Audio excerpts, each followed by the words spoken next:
Good afternoon. Hello. Hi, picking up 2 pieces going to Wyoming. Do you know anything about that one? No. Going to Admiral Beverage, Warland, Wyoming. No. Oh, they're probably gonna be over here at the freight outdoor. Okay. Where are you I'm in a cargo van, so Okay. I'm at that ramp right there. Unless you want me to go to a different ramp. We'll have to have him load you up then. Okay. Your paperwork would be on the gray table over there. Okay. Take a look, see if you can match it. What? So, Matt, you going to Admiral? Yeah, What are you in? I'm in a cargo van, so I parked at the ramp over there. Unless you want me somewhere else. I might have you drive up. Let's see.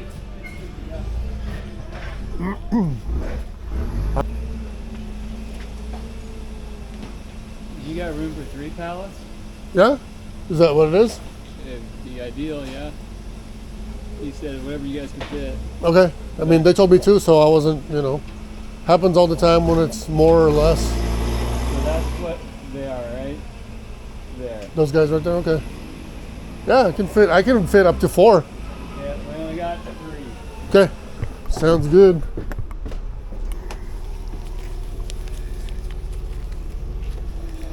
You guys have, these aren't banded to the pallet. I'll strap them in. They'll be strapped in good. Just be careful with the edges though. Okay. Because it's what it is. It's shrink bundling film for like, bottles of water. Okay. The edges are kind of, We'll do it right. if you need corners or cardboard or anything, let me know. Okay. Here's one of them. If you have corners, I can take some corners.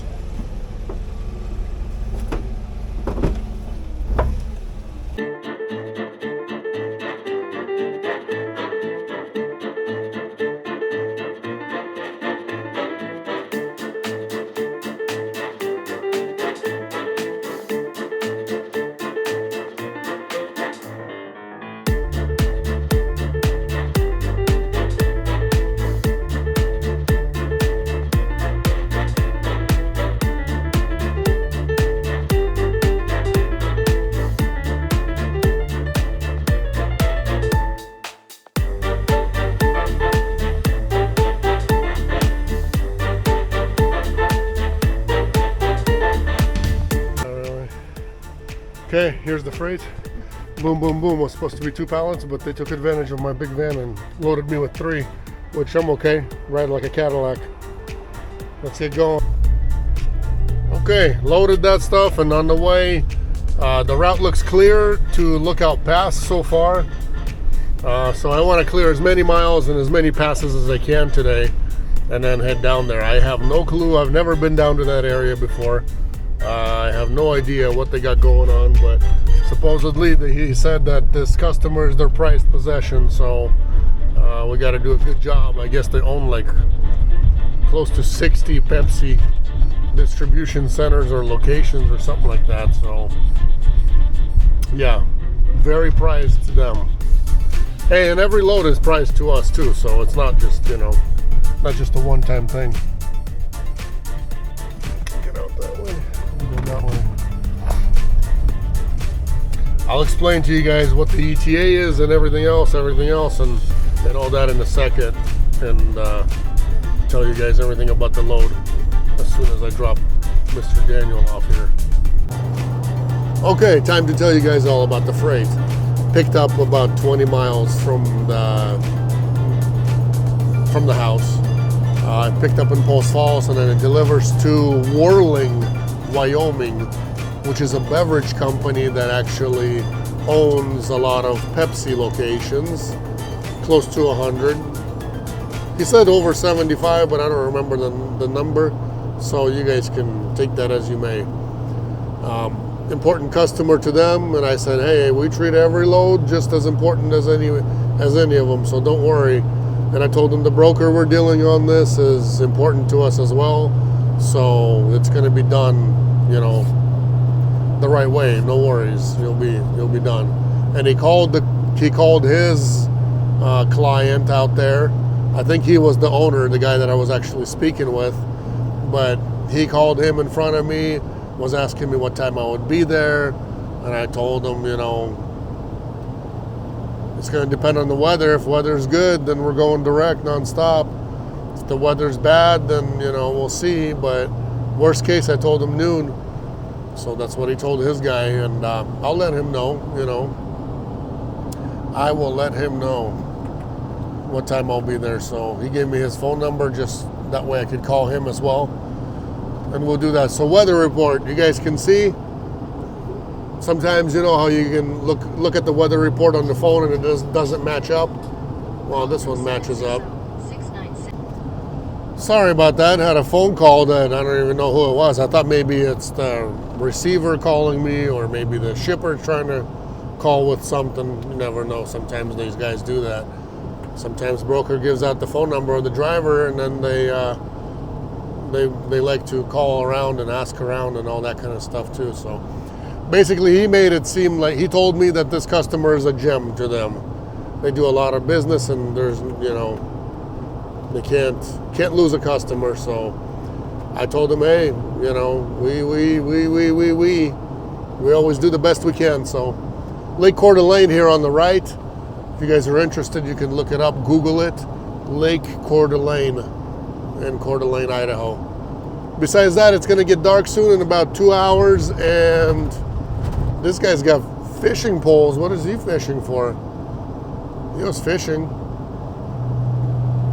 People do hiking out here. It's a trail here.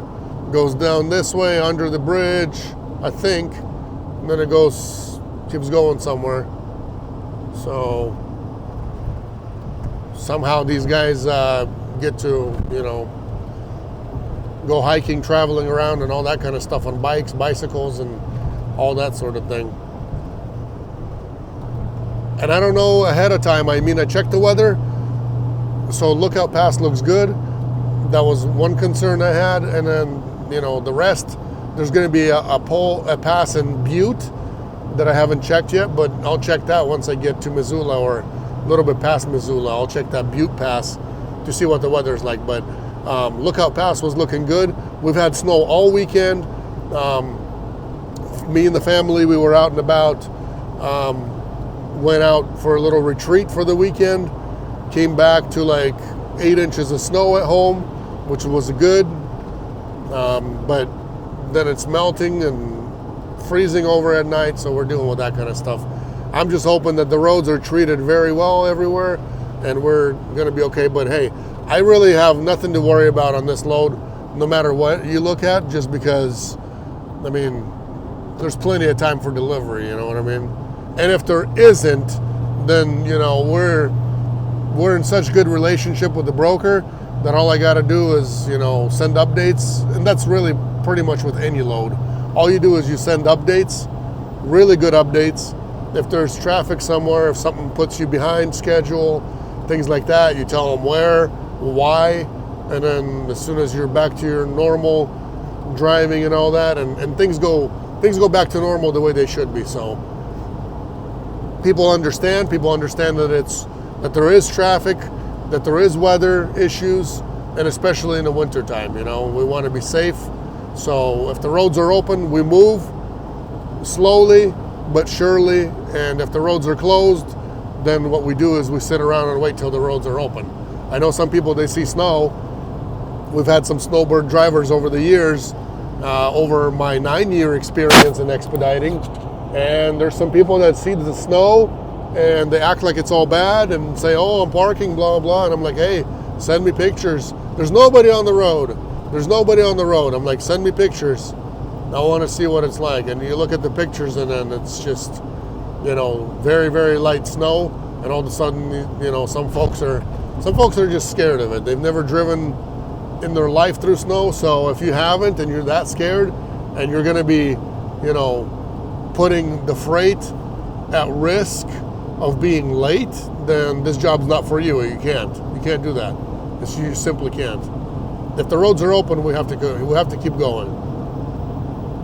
That's how we roll. That's how Legal Express rolls. I'm not sure about other companies, but I've dealt with enough brokers to know exactly how it is. We've been through closed roads, have driven through all that, and have followed snow plows as soon as the road opened. We had some vans follow the snow plows. we were the first ones on the road, and everything was fine. So as soon as the roads are open, if they're closed, we're going. You know, we're not going to wait for the weather to clear up. There's no such thing. If it's like pure black ice, like literally black ice, we have to send broker pictures and all that kind of stuff for proof. But if it really is black ice, that's a different story. You know, freezing rain, it depends on the freezing rain. But if it's truly black ice, then, you know, then I'll go to bat for the driver when it comes to, you know, not going. But besides that, if it's just snow and, you know, slippery roads, hey guys, we're gonna keep on trucking. That's what we do. That's what these guys do. How are you any different in a van? If a semi truck keeps going, why are you any different?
Okay, I'm here. I guess this place is owned by Coca-Cola, or is it Coca-Cola? I don't know. Anyways, I saw Coca-Cola signs. GPS said I'm here. The main building is kind of right there. Coca-Cola 7-Up. I think Coke owns 7-Up, so yeah, we're here. There's tons of places that are still like working. I think it's a, you know, part of the facility is probably 24 hours, but hey, I don't feel like going and knocking on doors and trying to figure out where this could go. It could take hours, or it could you know, unload somewhere in the wrong place, and I don't want to do that either. So there's really no point. I mean, yeah, if I would have came and I know exactly where to go and somebody's waiting for it, then sure, no problem, you know. But I'm not gonna call the contact at, you know, 1 a.m. or after 1 a.m. So like I said, there's plenty of roll-up doors everywhere, so I just picked their parking lot and I'm sleeping right on site. So see you guys in the morning. We'll get it unloaded and get going home. Good morning. It's delivery time for me already. Look at this Wyoming beautiful sunrise. We're gonna go to the roll-up door and unload.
Well, ladies and gentlemen, that's it, and I'm heading home.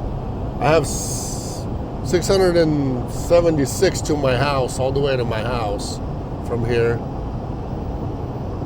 Shows I'd be there 6:30 p.m., but I think I'll be there earlier, unless dispatch will find me something else from Montana. You never know. Lately, there's been a few things from like Billings area. Billings, but going who knows where.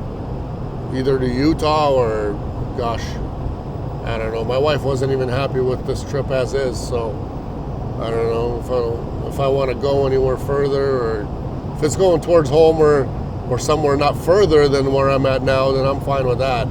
Otherwise, it's good to go home. What do people do out here in this town? I don't know. I tried to fly up and see kind of how big, and get a bird's eye view, because I like doing that. I guess they pump oil here too. Look at that.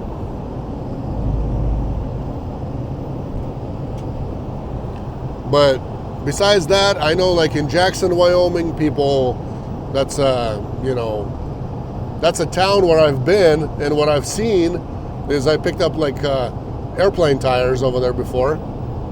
And what those guys told me is I've seen a lot of private jets over there, little private jets. And I'm like, what are these guys doing here?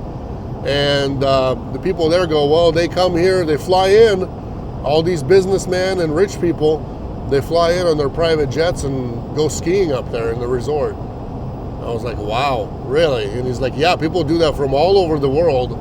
They'll just fly into Jackson, Wyoming and go skiing over there. I don't know if it's such a great place or what, but I figured the Alps would be, in Switzerland or something. That's probably a better area, but hey, what do I know? What do I know? I'm just a little guy. I guess here is some, look at that. This has something to do with oil. Some reserves, pumps areas. They're not pumping here anymore, but I don't even know if this stuff is active or not. Well, got a couple people here, so yeah, I guess it is active. Some kind of pipeline going down over there. Besides that, I don't know. Like, from talking to a city guy like me, and I can't figure out why somebody would want to live out here, like in the middle of nowhere, in the cold. End of the line. That's a good one. End of the line. That's a Hearst. That's a way to advertise your firm and your business. It's got its own beauty, like I say. Like, everything has its own beauty. You can't just say, no, oh no, that's not beautiful, that's not good, bad, bad place to live and stuff like that. To me, cold here. It's cold. It's always windy in a lot of places in Wyoming. So, like, I know it's probably cheaper to live here to buy land, but there's no work. That's the problem. So you got to look at it this way, that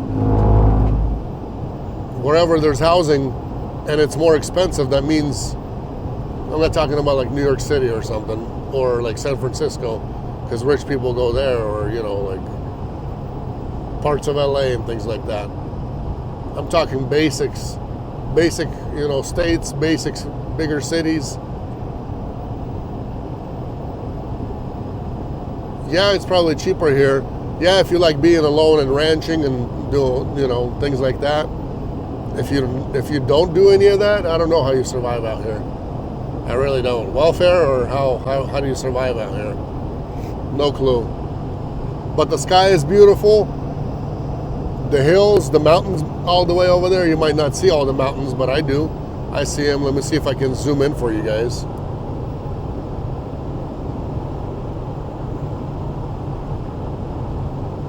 Oh, it zooms in, crappy quality, but it does zoom in a little, so you guys can see.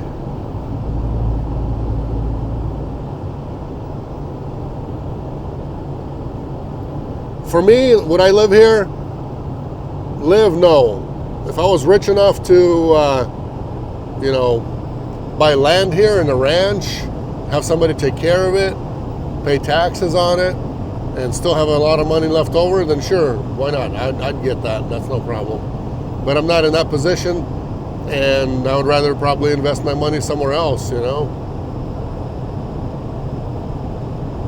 That's my thought. You guys can write in the comments your thoughts.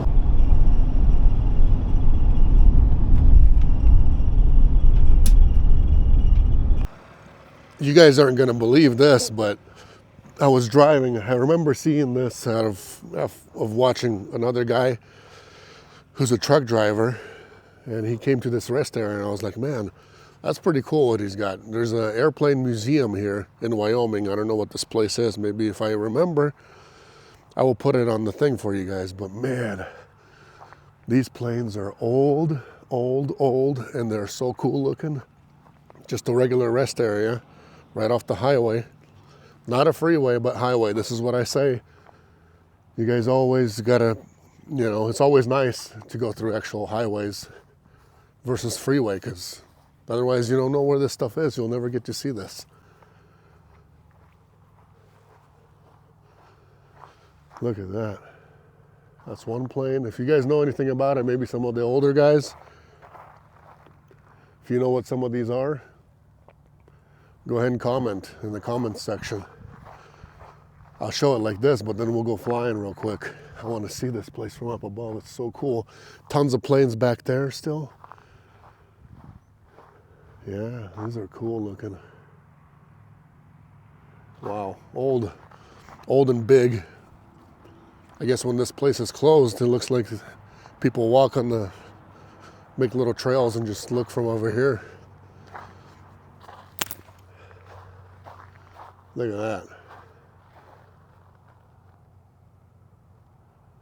Wow.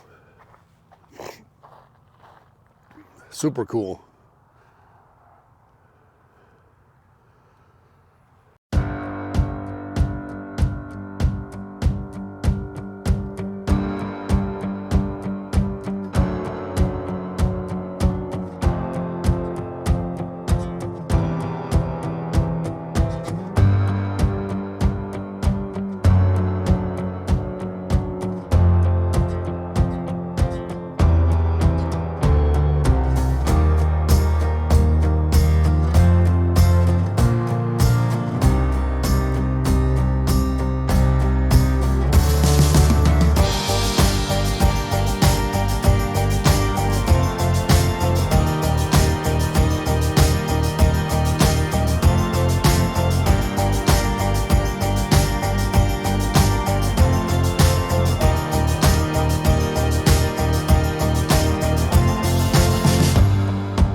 closer and closer to I-90. There's, on this highway, it's just going town through town through town, and yeah. Seeing how people live in the middle of nowhere. This is called Cowley. Cowley. If you guys are from here, throw me a thumbs up.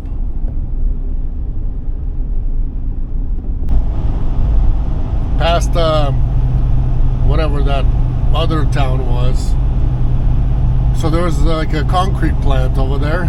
Concrete plant had a big old banner in front of it saying now hiring, seasonal $18 an hour, and full-time up to $42 and some cents. Almost $43 an hour. I don't know what you got to be doing to get $43 an hour, but I mean, $43 an hour, that's a lot of money. I think that's probably their top position, maybe. Maybe they're like management, or who knows what kind of position you got to carry to get that much. But hey, even if you make 35 out here in the middle of nowhere, I think, you know, life has got to be pretty cheap out here. You know, electricity probably cheaper than in town. Land, hopefully cheaper. And, you know, to buy a place or build a house. I don't know about building, because you got to get all those building materials here from somewhere. And that might cost, but I don't know. I think if you're out in the middle of nowhere, it still costs a lot. People still pumping. Look at that. Pumping oil out here, no problem. Anywhere you look, really, in Wyoming, you just got to keep your eyes peeled and you see it. You see them standing around kind of everywhere.